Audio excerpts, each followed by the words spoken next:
Steward, go draw the great measure of grog. But what's the long face about, Mr. Starbuck? Wilt that not chase the white whale? Art not game for Moby Dick? I am game for the crooked jaw, and for the jaws of death too, Captain Ahab, if it fairly comes in the way of business we follow. But I came here to hunt whales, not my commander's vengeance. How many barrels will thy vengeance yield thee, even if thou gettest it, Captain Ahab? It will not fetch thee much in our Nantucket market. Nantucket market? But come closer, Starbuck. That requires a little lower layer. If money's to be the measure of man, and the accountants have computed their great counting house, the globe, by girdling it with guineas, 1 to every 3 parts of an inch, then let me tell thee that my vengeance will fetch a great premium here. He smites his chest, whispered Stubb. What's that for? Methinks it rings most vast but hollow. Vengeance on a dumb brute, cried Starbuck. That simply smote thee from the blindest instinct. Madness to be enraged with a dumb thing, Captain Ahab, seems blasphemous. So here Starbuck is just basically saying, like, you want vengeance, but it's on an animal. It's his instinct to take, if you're trying to kill it, to protect itself. Hark ye yet again that little lower layer. All visible objects, man, are but as pasteboard masks, but in each event, in a living act, the undoubted deed there, some unknown but still reasoning thing puts forth the moldings of its features from behind the unreasoning mask. If a man will strike through the mask, how can the prisoner reach outside except by rusting through the wall? To me, the white whale is that wall, shoved near me. Sometimes I think there's naught beyond, but it's enough. He tasks me, he heaps me. I see him in outrageous strength, with inscrutable malice, sowing it. In that inscrutable thing is chiefly what I hate. And be the white whale agent, or be the white whale principal, I will wreak that hate upon him. Talk not to me of blasphemy, man. I'd strike the sun if it insulted me. For could the sun do that? Then could I do the other. Since there is ever a sort of fair play herein, jealousy presiding over all creations, but not my master man, is even that fair play whose over me truth hath no confines. Take off thine eye. More intolerable than fiends' garlings as a dollish stare. So, thou reddest and palest, my heart has melted thee to anger glow.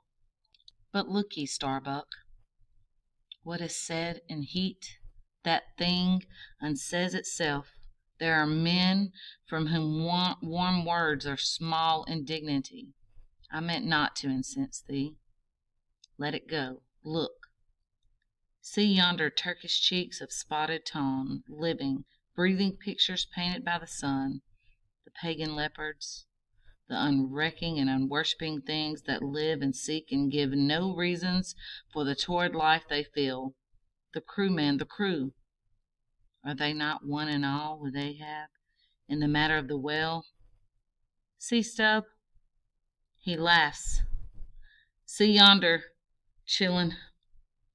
He snorts to think of it. Stand up amid the general hurricane. Thy tossed sapling cannot, Starbuck. And what is it, reckon it?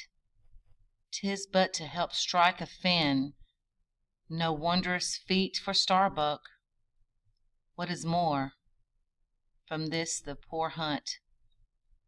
Then he, best lance out at all Nantucket, surely he will not hang back when every foremast hand has clutched the wheatstone. Ah, constraintlings, seize thee, I see.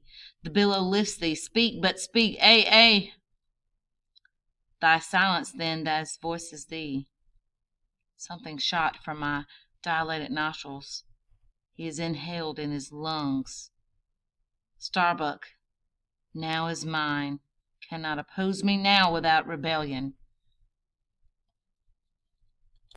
God keep me, keep us all, murmured Starbuck lowly.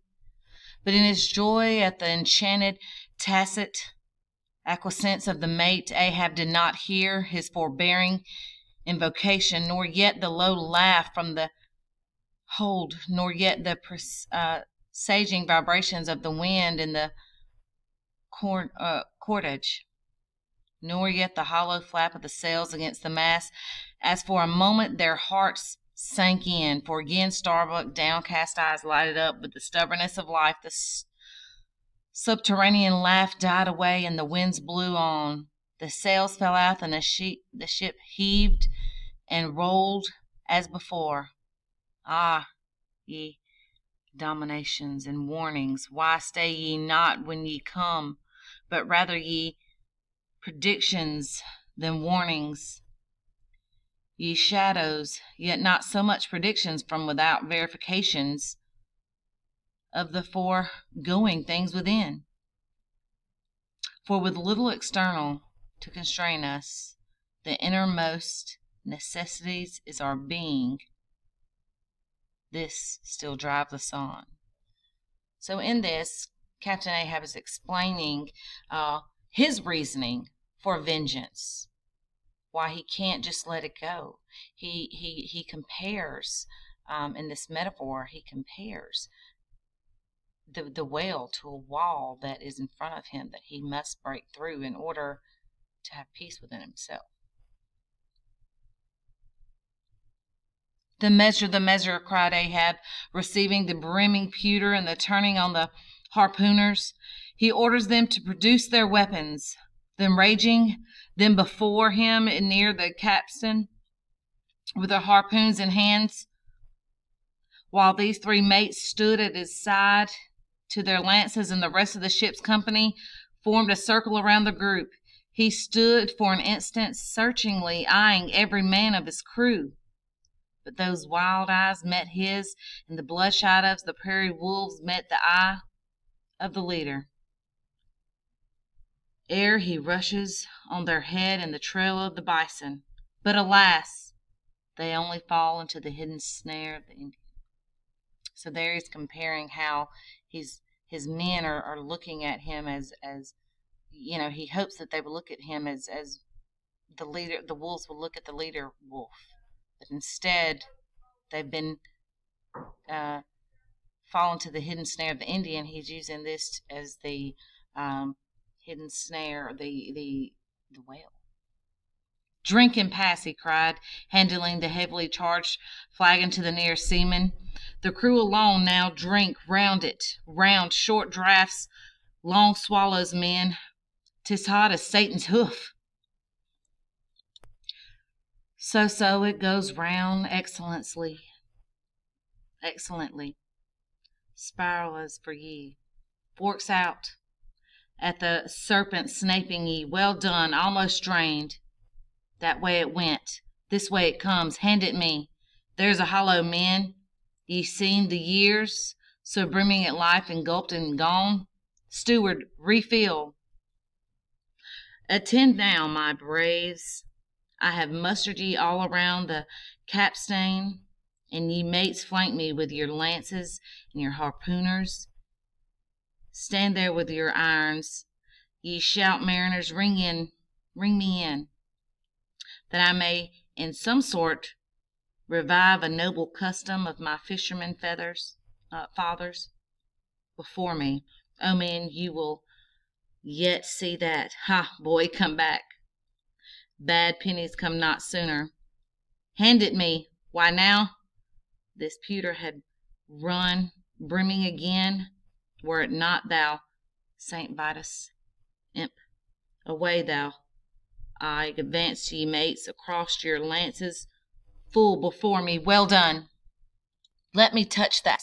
So saying, with extended arm, he grasped the 3 level, radiating lances at their cross center. While so doing, suddenly and nervously twitched them, meanwhile glancing intently from Starbuck to Stubb, from Stubb to Flask. It seemed as though, by some nameless interior volation, he would fain have shocked into them the same fiery motion accumulated with the Leyden jar of his own magnetic life.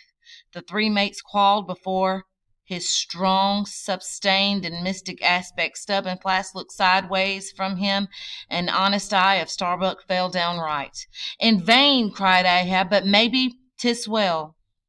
For did ye 3 but once take the full force shock, then mine own electric thing, that perhaps expired from out me, perchance too it would have dropped ye dead. Perchance we need it not. Down, lances! And now, ye mates, I do appoint ye 3 cupbearers to my 3 pagan kinsmen here. There, yon 3 most honorable gentlemen and noblemen, by valiant harpooners, disdain the task. What when the great Pope washes the feet of beggars, using the tiara for ewer? Oh, my sweet cardinals, your own condescension that shall bend ye to it, I do not order ye. Ye will cut it. Cut your seizings and draw your poles, ye harpooners. Silently obeying the order, the 3 harpooners now stood with the detached iron part of their harpoons, some 3 feet long, held barbs up before him. Stab me not with the keen steel. Cant them over. Know ye not the goblet end? Turn up the socket, so. Now, ye cupbearers, advance the irons, take them, hold them while I feel. Foldworth slowly going from the officer to the other, he brimmed the harpoon socket with the fiery waters from the pewter. Now 3 to 3 ye stand. Command the murderous shallowances. Stow them, ye who are now made parties of this indissoluble league. Ha, Starbuck, but the deed is done. Yon ratifying sun now waits to sit upon it. Drink, ye harpooners, drink, and wear ye, men, that man the deathful whaleboat brawl. Death to Moby Dick. God hunt us all if we do not hunt. Moby Dick to his death. The long barbed steel goblets were lifted, and to cries and maledictions against the white whale, the spirits were simultaneously quaffed, and down with a hiss Starbuck paled and turned and shivered once more, and finally he replenished pewter, went the rounds among the frantic crew, then waving his free hand to them, they all dispersed, and Ahab retired within his cabin. So right here it says, after Moby Dick had been sighted in the Pacific Ocean, the Pequod's boats pursued the whale for 2 days.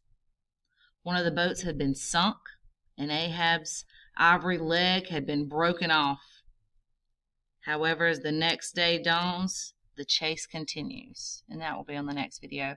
But right here, I want you to think about them first getting into this, kind of bringing out their lances. That's a sword, and they're kind of getting into this argument, until they finally come to a truce that they will hunt down and kill Moby Dick.